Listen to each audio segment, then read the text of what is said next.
Hi again, everybody. Welcome to Inside Golf. I'm Harry Donahue, and today we're at Huntington Valley Country Club. It was the home course for one of the greatest amateur players in U.S. golf history. It's the story of Bill Hyndman. Author John Riley captures the Hyndman legacy. It's a story of tragedy and triumph. It's titled A Will to Win, and it's coming up next here on Inside Golf. The 27th season of Inside Golf is presented by Destination Montco Golf, the First Tee of Greater Philadelphia, the Philadelphia Association of Golf Course Superintendents, the Golf Association of Philadelphia, GAP, Jersey Man and Philly Man Magazine, and Inside Golf's partner since 1998, the Philadelphia section of the PGA. Golf is the great equalizer. For many, this journey is an escape from reality, a chance to be part of a team, a career opportunity. PGA Reach impacts lives through golf by lifting people up, giving them hope, and sending them down an alternate path that they never saw coming. With PGA Reach Philadelphia, as in life and in golf, the most important shot you take is the next one. Welcome back. Inside Golf continues from beautiful Huntington Valley Country Club with our good friend John Riley, the author. John, no stranger to the show. How many books now have you written? I've written 4, Harry. 4. Before this latest Bill Hyndman story, you wrote about Ed Porky Oliver from your native Wilmington. Yeah. You wrote about Kevin Riley, former Villanova and Eagles football star. Yeah. And what was the first book? The other book was kind of a Delaware inside story called Delaware Eyewitness. He's Mr. Delaware Eyewitness. All right, Yeah. Billy Hyndman. This is where he played most of his golf, here at Huntington Valley Country Club. Born in Glenside, Pennsylvania, and went to what high school? Jenkintown. Jenkintown High. Yep. And became one of the, as I mentioned in the open, arguably one of the top amateur golfers in American history. Won worldwide over the course of 7 decades. Passed away 2001, right before 9/11. So why did you decide to write a book about Bill Hyndman? Well, Harry, I was here at Huntington Valley sometime after the Oliver book came out. I was invited to come up and do a program, a book signing and a talk related to raising some funds for the J. Wood Platt Caddy Scholarship. And while I was here, I signed books, and one gentleman came up, said hello, reminded me that we were on the same golf team at the University of Delaware over 50 years ago. And it turns out that Bill Wymer is, a part of the Hyndman family. His sister was married to Bill Hyndman's son, who they called Bucky, Bill Hyndman IV. So that got it going. You knew about Bill Hyndman, but you really know about Bill Hyndman now, right? It's sort of, as I teased in our opening, a story of tragedy and triumph. Talk about Bill Hyndman's tragic side, some of the things that happened to him early in life, including the death of his father when he was a young boy. Yes, I went into the story just knowing Bill Hyndman, the great golfer, and having very little knowledge about the rest of his life. In fact, I found out while I was doing the book that not many knew about the early part of his life. But just 2 weeks after the great crash in 1929, his father died suddenly of a heart attack. And at that time, he was only 14 and a little brother 7. And eventually, Bill became a big figure in golf, even in his early days. Won the Philadelphia Junior Championship, won the City Interscholastic Championship. He met a wonderful woman by the name of Virginia, who in the local Strawbridge and Clothier store, just as he was going off to Penn State to maybe play on the golf team there. And they ended up actually eloping about a year later. Wasn't long before a child came along, their first child, and the next big issue in his life is his little daughter comes down with bone cancer, and suffered for 7 months. And there really wasn't, as I read in your book, much treatment at the time. for people like her. Correct. Nothing they could do, but Several months any later, kind of she effort to passed. try to make her comfortable. She passed away. And that was it. And she Yeah. died 7 months later, the day after the 4th of July. And at that time, his younger brother, who was very much in his image and likeness, who Bill basically had raised, was living with him. He was 20 years old. He gets picked up in the draft for World War II, and he goes off to flight training. He's killed a week before receiving his flight wings a year later. So, I mean, he seemed to have just these uncontrollable events, you know, were incredibly traumatic that impacted his early life. I mean, how many things are worse than the death of a child? And then the brother who he raised. So it was a tough life, a tough start, and He became very successful. A late bloomer, like you said, because of a lot of things. But he won the Philadelphia Amateur how many times? he won the Philadelphia Amateur 3 times. 3 times. He won various state tournaments, national tournaments, but the one elusive tournament was the U.S. Amateur. That was the bugaboo. That was the thing that almost forced him to continue to play competitively. He wanted to win a U.S. Amateur, and it never happened for him. He actually had his eye on 2 national championships, and that was the U.S. Amateur and the British Amateur.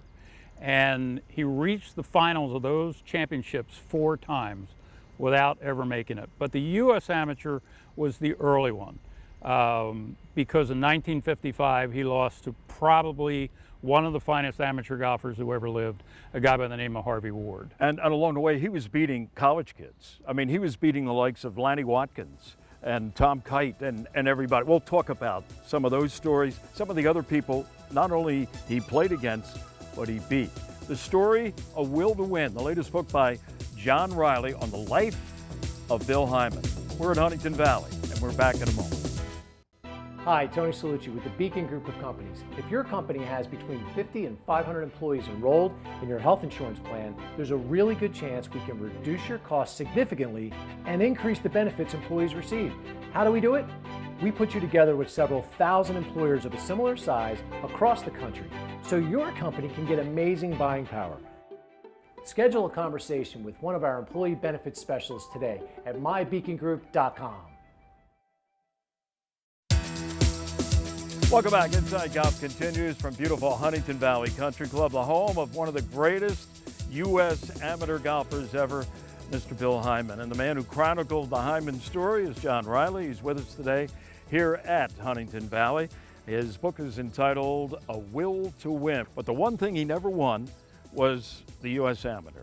We mentioned how that was something that almost motivated him to keep playing well into his 50s and 60s. And along the way, he came in contact with some pretty big names, right?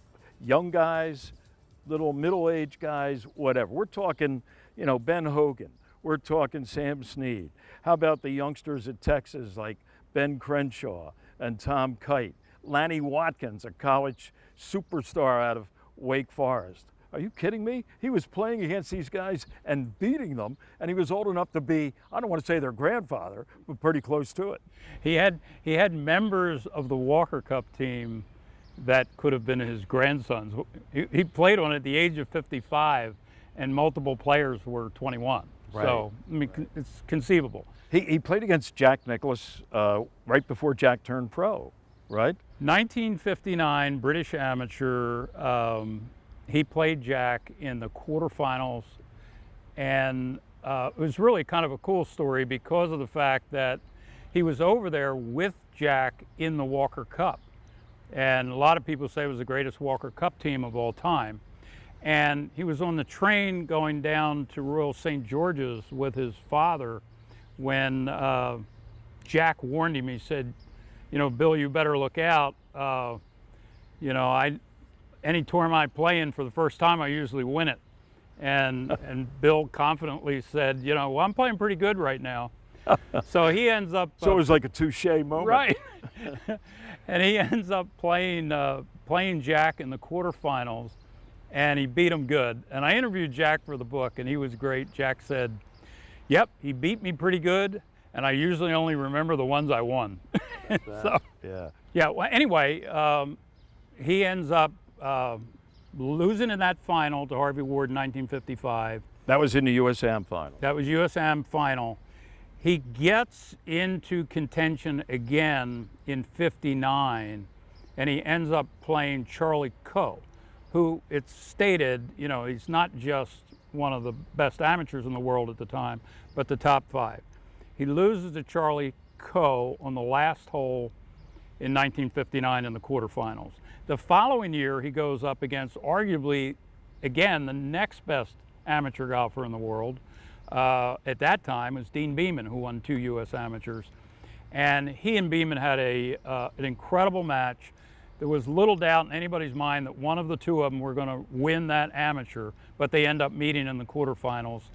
And they end up tying on a phenomenal putt that Beeman made, and Bill ends up losing to him in extra holes. So he came that close so many times to these national championships. He called it the big one, and it really bothered him. Of course, you know, you know, what I want to do more than anything else is win that big one. So that Never became happened. a part of the story throughout. Yeah. How about the advice he gave to Jack Nicklaus? So the way Bill told the story in his own interview in the USGA oral history that he did was that Jack contacted him when they were both on the America's Cup team and they were going to play in Mexico. And he said, hey, can I meet you in Dallas in the airport on the way there? I want to talk to you about something. And he said, he and Jenny were in the airport. He said, Jack came up to him and said, I'm thinking about turning pro and I wanted to get your advice on whether I can do that. And Bill basically said, Jack, of all the guys I know, you're the one guy who I would say, turn pro, you're going to make $100,000 your first year. And of course, Jack became simply the greatest ever. And didn't he have an event to meet Jack again, a national event after Jack had turned pro? Tapped him on the shoulder on the practice range and said, yeah, they were actually at the at Oakmont at the U.S. Open, and that Bill had qualified for. And he came up and he said, I just wanted to tell you, Bill, that I've already made over $100,000. So now, of course, I'm sure Bill was reading that in the newspaper. He was dominating the game of golf. So, right. John, we're going to come back. We're going to tell more stories about the legend here at Huntington Valley. That's Bill Hyndman. The book is A Will to Win by John. More on Inside Golf in just a moment. Welcome back to Inside Golf. We're at Huntington Valley talking about John Riley's latest book, A Will to Win, the story of Bill Hyndman. 1959, Augusta, the Masters. Bill Hyndman is there. He's on the 12th tee. He's playing with Tommy Bolt, and he gets a hole in one. Are you kidding me? What happened next? well, you know, Tommy Bolt obviously had a reputation, and he was pretty hot under the collar. He was a at the time. firecracker. Right. Terrible Tommy. And he came up to the tee, and the wind was swirling as it does on the 12th hole at Augusta. And he asked his caddy, whose name was first baseman, asked him what to hit. And the first baseman name, by the way, he asked him the first time he met him, he said, well, what's your real name? He says, first baseman. These were local Augusta caddies, right? Yeah. Right. So he says, Mr. Hyndman, I want you to hit the 6-iron, and I want you to hit it good. He said, because the wind's swirling. So he said he hit it so good he felt like it stuck to the face. And the ball landed, skipped just past the hole and backed up and went in the cup. And he said it's in front of about 10,000 people as you get that huge gallery around the 12th at Augusta and 11 where it comes together. And he said everybody's cheering all the way up until he took the ball out of the hole. He said Tommy Bolt didn't say a thing to him. He walks to the next tee, and finally Bolt looks at him and says, Billy, that was a fine shot you hit there. So the only amateur ever to have a hole-in-one on the 12th hole during competition. Right, and the last amateur to ever ace that, and that was all the way back in '59. How about that? John, final seconds we have here with you. How would you summarize this book to somebody that never knew Bill Hyndman? What would you say? Well, first of all, the book itself, I would say, is certainly a golf book. You know, the golfer is going to read about all the so many of the greatest names in golf. He covered the whole 20th century, from playing on a team, captained by Bobby Jones, through Ben Hogan and his friendship with him, through Snead and Palmer, all the great pros, all the great amateurs back when the career amateurs competed against the pros. So it's a great golf story, but at the same time, it's a real human interest story. This guy had to overcome a lot, and including his failure to win the big event that really was tough on him, and kind of the mental exercises he would go to try to strengthen his own willpower and be more competitive. But to be just an incredible person, I just think it's a, you look at, he says at one point in his oral history, he says to the interviewer, he says, I think it's just easier to be nice to people. And that's the way he was. And that's why everybody up here so many years later still loves Bill Hyndman and thinks about him enough to come out like they are today. Where can people get this book? So the book is available right on our website at awilltowin.com. So if you just go to the willtowin.com, and it will take you right to immediately to where you can order the book.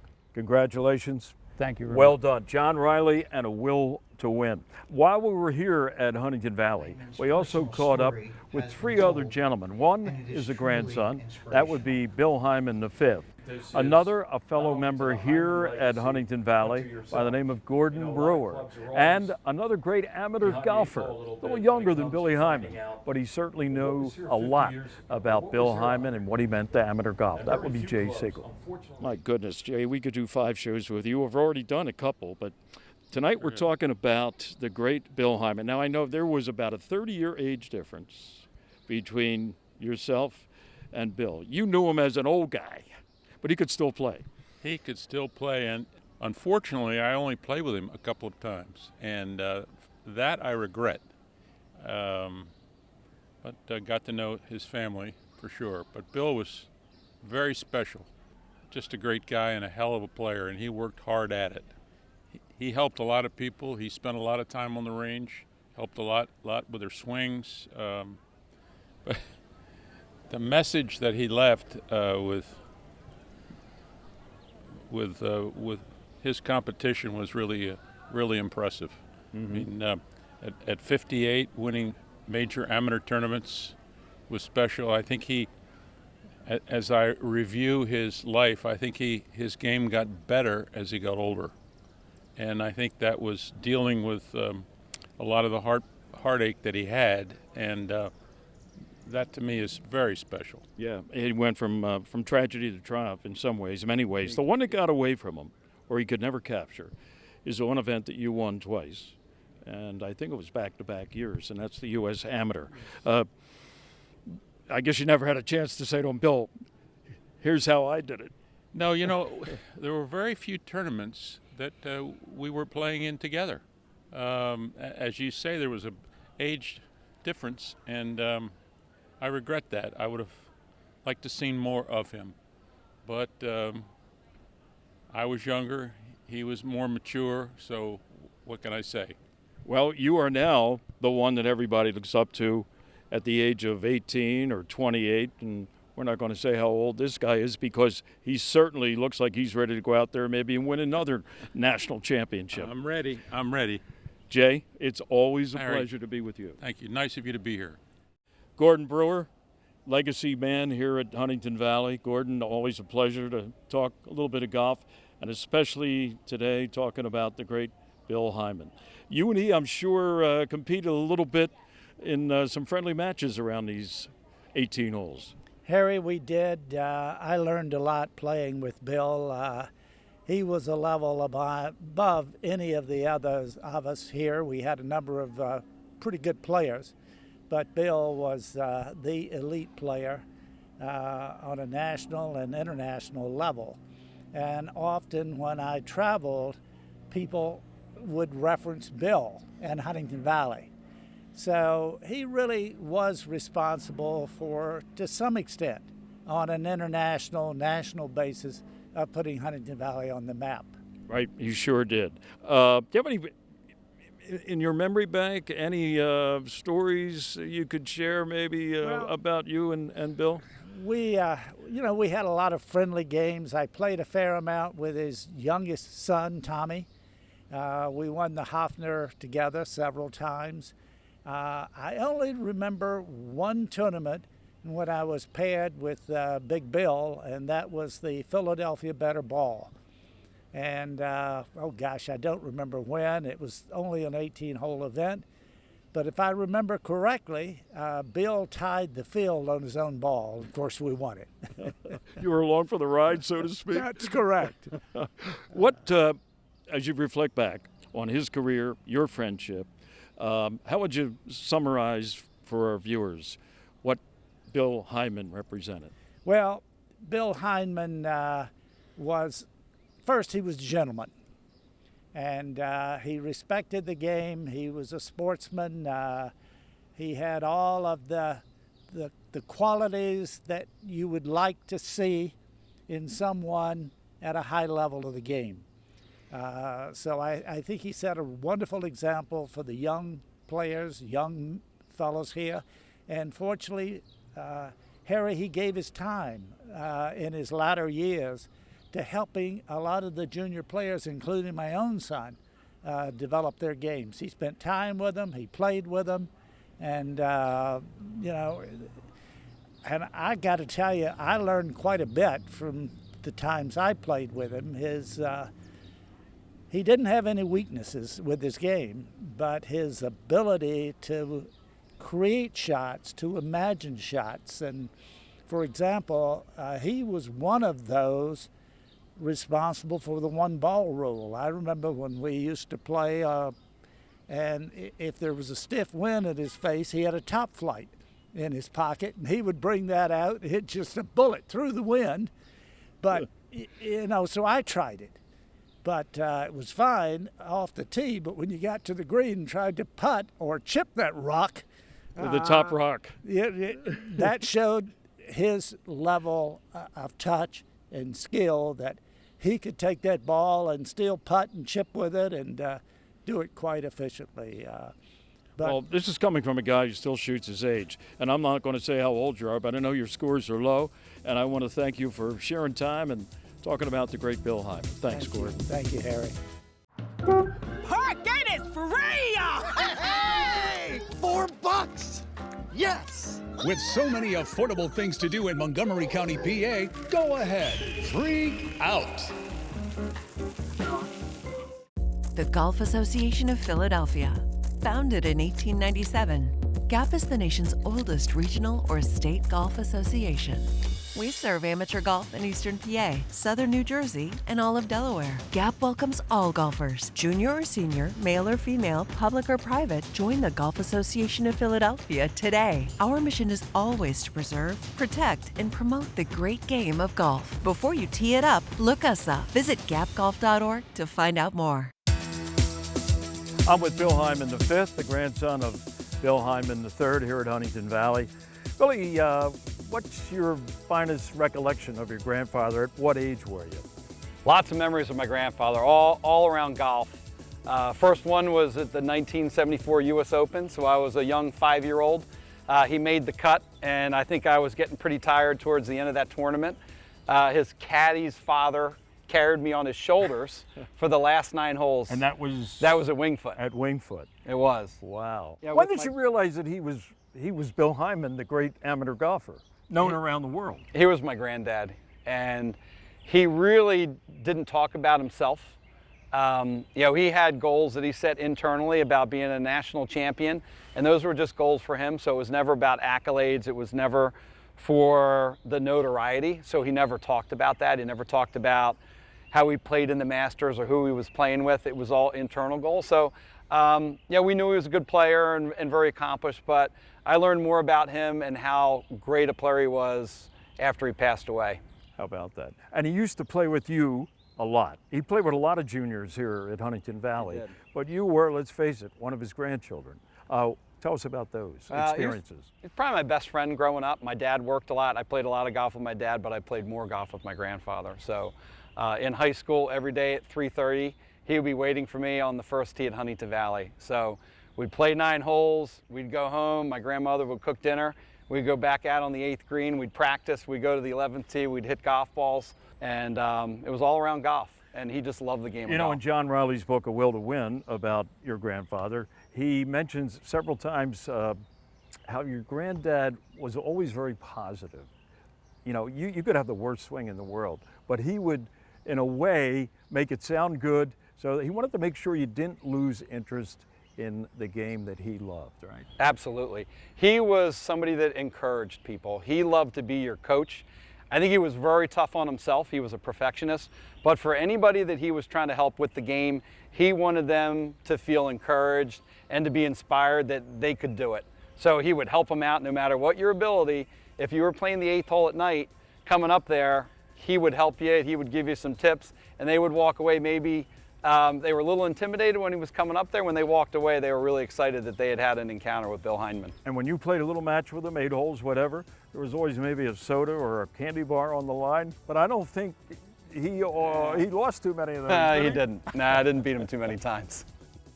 That's going to do it for this week's edition of Inside Golf. And what a pleasure it was to preview John Riley's latest book, A Will to Win, the life story of one of the all-time great American amateur golfers, Bill Hyndman III. Most of us can't compare to what Bill accomplished on the golf course, but his struggles off the course are something that he, like many of us, deal with all the time. How he accomplished what he did demonstrates not only his will to win, but also the support he received from his family and his faith to overcome hardships and doubts. A Will to Win, the Billy Hyndman story of courage and talent. And for sure, there's a lesson or two on those pages for all of us. You know, golf's a wonderful game, isn't it? It was for Bill Hyndman. I'm Harry Donahue. We'll see you next time here on Inside Golf. The 27th season of Inside Golf is presented by Destination Montco Golf, the First Tee of Greater Philadelphia, the Philadelphia Association of Golf Course Superintendents, the Golf Association of Philadelphia, GAP, Jersey Man and Philly Man Magazine, and Inside Golf's partner since 1998, the Philadelphia section of the PGA.